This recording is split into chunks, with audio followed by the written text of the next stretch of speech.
Hey everybody, welcome. I am really excited to be talking to you about the idea of iteration, not duplication. There are so many different times in our expertise and what we're trying to accomplish, and we're all trying to duplicate our efforts. How do we take something that we've already done and duplicate that effort? Or how do we take something that somebody else has already done and duplicate that effort? Now, while that can work short term, the idea is to iterate, not just duplicate. It's the duplication that actually kills us to begin with. If we have that mindset the whole way through, I'm not saying that you shouldn't take the best of the best and actually put it all into something and duplicate a lot of really cool efforts. But there are times and there are a lot of ways that competitors and other things you didn't even see happen will come up with a better way. So iteration is king when it comes to anything that you do. Now, that begs the question, why do we proceduralize anything? What is it that we need to put into process that will help us further? Well, process helps us to document what's going on so that we can iterate. It's the process that helps us to iterate later on.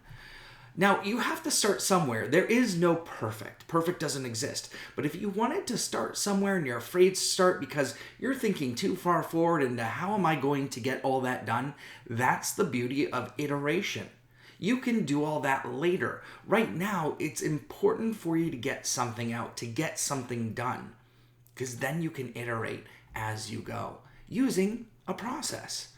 Now, the other thing that's really important is that you understand that your community is so desirable, it's so important, and it's incredible foundation for anything that you do. The community, the relationships, anything that you build of that nature is really going to help you further.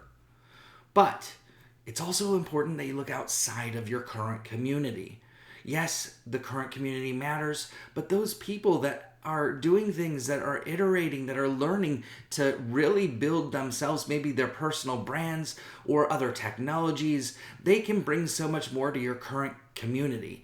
So in the iteration thinking along that process, it's important to also not just look inside of your community, but outside your community, outside your circle of trust. And so I hope that you took something away from these different points on how to iterate, not just duplicate. And remember that as you grow, the more that you have fun on top of iteration, the better it's going to be. All right, thank you so much. I'm Bryan Kramer.